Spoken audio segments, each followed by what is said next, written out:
Good morning বন্ধুরা, আজকে চলে এসেছি আমি নতুন একটা ব্লগ নিয়ে। আর আজকে হচ্ছে নীলের উপোস। তো আজকে মনে হচ্ছে শুক্রবার, তো সেই নীলের বাতি তো দেবো বিকেলবেলা। তো আমার খাওয়া দাওয়া নেই, এদের তো খাওয়া দাওয়া রয়েছে, এদের রান্নাবান্না রয়েছে। তো বরের আজকে 8টার সময় ডিউটি ছিল বলে ওকে ছাতু করে দিলাম। চা খেয়েছে সকালবেলা উঠে, খেয়ে দিয়ে তারপরে ছাতু করে দিলাম, ছাতু খেয়ে আর গেছে। আমি একটু দোকানে গেছিলাম, দোকান থেকে কটা জিনিস আনার ছিল, সেগুলো নিয়ে এলাম। আর একটু বাদে যাব, বর টাকা দিয়ে গেছে, ফল আর ফুল নিয়ে আসবো। তো এখন এই যে এখন বিছানার মধ্যে সব এই যে খেলনা বাটি নিয়ে বসেছে।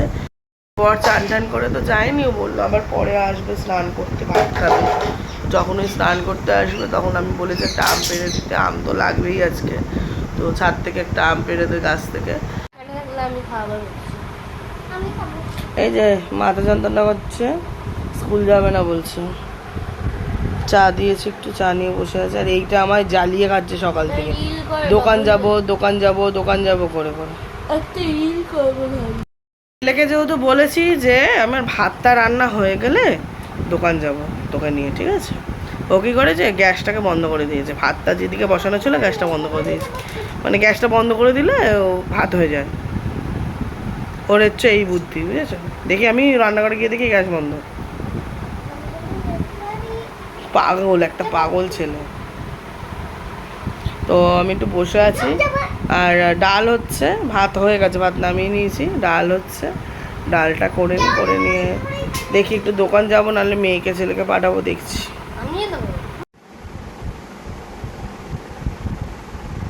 কিসব সেলাই দিয়ে বসেছে, সেলাই করছি, সেলাই। বাবা বড় হয়ে গেছে মানুষ, সুতো নিয়ে বসেছ। বিকালে পড়তে যাবে, পালাজোটা ছিঁড়ে গেছে একটুখানি, সেটা নিয়ে সেলাই করতে বসেছে। তা আবার সোজা করে সেলাই করছে, কত ভালো। উল্টো করে সেলাই করতে হয়, সোজা করে সেলাই করে না, পাগলি। সোজা করে সেলাই করলে তো সুতোটা দেখা যাবে। কি করি এখন, করে ফেলেছে।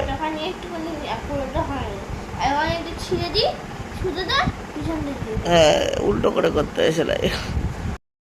সেলাইটা করে নিয়েছি, সেলাইটা করার পরে এই যে প্যান্টটা গাওয়াটা পুরো পরে দেখেও নিলাম ঠিকঠাক করেছে নাকি। তো সেলাই টেলাই ধার দিচ্ছে এখন। তো সেলাইটা হয়ে গেছে।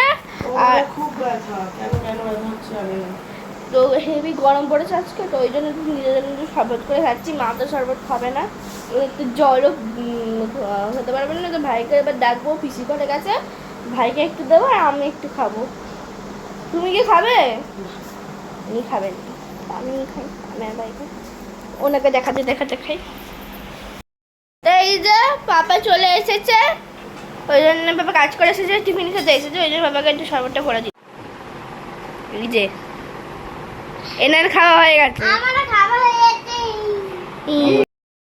এই যে এখন এই যে এটার থেকে এটা দিয়ে ট্রান্সফার করার, এটা হচ্ছে বডি ওয়াশ। সাবান টাবান নেই আমাদের, তো এই বডি ওয়াশটা থেকে এই যে এই ফেস ওয়াশটা ছিল, এই ফেস ওয়াশটা খালি হয়ে গেছিলো, তো এখানে এখন ট্রান্সফার এলাম সবে। আমি এই বসেছি, এবার জল টলগুলো দুধটা রেডি করছি, যেটা ঢালবো বাবার মাথায়।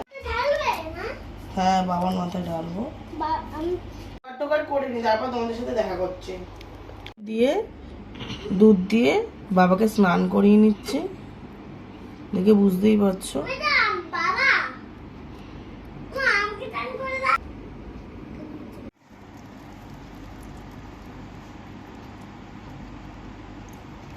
এদিকে সব গোছানো হয়ে গেছে, বাবাকে আমি একটুখানি চন্দনের দিয়ে দিচ্ছি, তিলক, ঠিক আছে।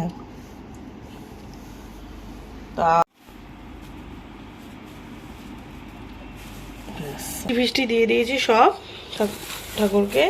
তো আমি এবার বসবো। এর মধ্যে কটা আঙুর আছে, না তুই খেয়ে নে, ভাইয়ের আর তোর। আর দেশলাইট ওখানে ছিল না, আমি একটা নতুন দেশলাই রাখলাম, তো আমি ধূপটা জ্বালিয়ে নিই, ব্যাস। তো ভুলেই গেছিলাম দেশলাই করবো, দুজনের নামে দুটো মোমবাতি জ্বালাবো, সেটাই ভুলে গেছি জানো। জল বেরোচ্ছে নাকি? না, মোম বেরোচ্ছে, শোনা। মোম পুজো দেওয়া আমার কমপ্লিট, দেখো সেদিক দিয়ে চুল টুল বেরিয়ে গেছে। তো পুজো দেওয়া আমার কমপ্লিট, মেয়ে ওদিকে পড়তে বসেছে, তো তোমাদের দেখিয়ে দিচ্ছি দাঁড়াও। এইদিকে আমার পুজো দেওয়া কমপ্লিট, দুজনের দুটো মোমবাতি জ্বালিয়ে নিয়েছি। আর এই যে বাবাকে পুজো দেওয়া হয়ে গেছে, মিষ্টি দিয়ে জল দিই। গুড ইভিনিং বলবো কি, 9টা বাজে। তো উঠে আর তোমাদের সাথে ভিডিও করা হয়নি, উঠে আর আমি ক্যামেরা হাতেও নিই, মানে ফোন হাতে নিইনি, ছেলে নিয়েছিল। তো উঠলাম, উঠে তোমার তো এনাকে বনভিটা করে দিলাম, বিস্কুট দিলাম, সে কখন দিয়েছি সেই নিয়ে বসে রয়েছে, ঠান্ডা জল হয়ে গেল মনে হয় বনভিটাটা। দাঁড়া, এই যে দেখো 1 কৌটো বিস্কুট নিয়ে আর বনভিটা নিয়ে বসেছে গ্লাসে করে, ওনারা শেষ হচ্ছে না বনভিটা। এদিকে রান্নার প্রসেস চলছে, তো ওই জন্য এলাম রান্নার দিকে যাই। ও ফোন নিয়েছিল বলে আমি আর ভিডিও করিনি, আমি রান্নার দিকে ওদিকে চলে গেছি। তো সিমুই করলাম, আর হয়েছে হচ্ছে ছোলার ডাল বসিয়েছি, ছোলার ডাল হচ্ছে, ঠিক আছে। একটু চাটনি করবো ভাবছি, মা গাছে হ্যাঁ, মা কালকে পাঠিয়েছে, আমাকে বলেও নি, আজকে দেখলাম বার করলাম। তো গাছের টমেটো পাঠিয়েছে, গাছের পাকা টমেটো 4 পিস মতন পাঠিয়েছে। তো ওই 4 পিস দিয়ে আমার অল্প একটু চাটনি করবো, তো হয়ে যাবে। এই যে সিমুই হয়ে গেছে, দেখো গরম ধোঁয়া উঠছে পুরো। এদিকে আমার ছোলার ডাল হচ্ছে, কড়াই বসানো রয়েছে ছোলার ডালে। এবারে এই করবো, চাটনিটা বসিয়ে নেবো ছোটো কড়াইটার মধ্যে, চাটনিটা করে নেবো, করে নেওয়ার পরে কড়াইটা নামিয়ে দেবো, দিয়ে অন্য কড়াতে আবার ইয়ে করবো, আলু চচ্চড়ি করবো। এইগুলো করে নিয়ে বাসন কোসনগুলো মেজে নিয়ে তারপর লাস্টে পরোটাটা মানে আটাটা মাখতে বসবো, ঠিক আছে। এদিকে বাসন কোসনগুলো মাজা না হলে না আমার যেন ওই রান্নাঘর অপরিষ্কার লাগলে কেমন একটা লাগে, মানে চারিদিকে বাসন ছড়ানো ছিটানো রয়েছে। তো এইগুলো আগে না গুছিয়ে নিলে আমি আটা ময়দা মাখবো না। এদিকে খাটে হাফ খেলনা নিয়ে বসে আছে, নিচে হাফ খেলনা নিয়ে ছড়ানো, এই সারা ঘর শুধু খেলনা নিয়ে ভর্তি করেছে। বাবা খাটের তলা পরিষ্কার করে যত খেলনা ছিল সব বার করে দিয়েছে, ভাঙা চোরা হ্যাঁ আটা ময়দা মিশিয়ে রেখেছি। মেয়ের কটা লুচি করে দেবো, তুমিও লুচি খাবেন, আমাদের পরোটা করবো। আর ওদিকে তরকারি বসিয়ে দিয়েছি, তো খাবার দাবার নিয়ে বসে পড়েছি। এই হলো সবে খাবার, দেখিয়ে দিচ্ছি তোমাদের, দেখে নাও। ছোলার ডাল, এদিকে মেয়ের লুচি রয়েছে আর আমাদের পরোটা। ওখানে চাটনি করেছি, এটা হচ্ছে সাদা আলু চচ্চড়ি, আর এই যে সিমুই। এই হচ্ছে আজকের আপাতত খাবার দাবার। তো খেয়ে দিয়ে নিই, তো শুয়ে পড়বো তাড়াতাড়ি খাওয়া দাওয়া করে। তো আজকে দেখেই নিলে তোমাদের কী কী দেখিয়ে দিলাম যে কী কী রান্না করেছি, এবার খেতে দেবো। তো আজকের ভিডিওটা এই অবধিই রাখলাম। আর এই আমাদের এইভাবে আজকে সারাদিনটা গেছে, সারাদিন এইভাবেই নীল রূপোস টুপোস যা করার ছোট্টর মধ্যে। এবারে আমি মন্দিরে গিয়ে আর পুজো দিইনি, মেয়ে তো স্কুল ছিল, কিন্তু স্কুল তো গেল না, ছেলেকেও পাঠায়নি। তো আজকে এই অবধি রাখলাম ভিডিওটা। যদি কিছু ভালো লেগে থাকে তাহলে লাইক করো, শেয়ার করো, সাবস্ক্রাইব করতে ভুলো না চ্যানেলটাকে, ঠিক আছে। তো টাটা।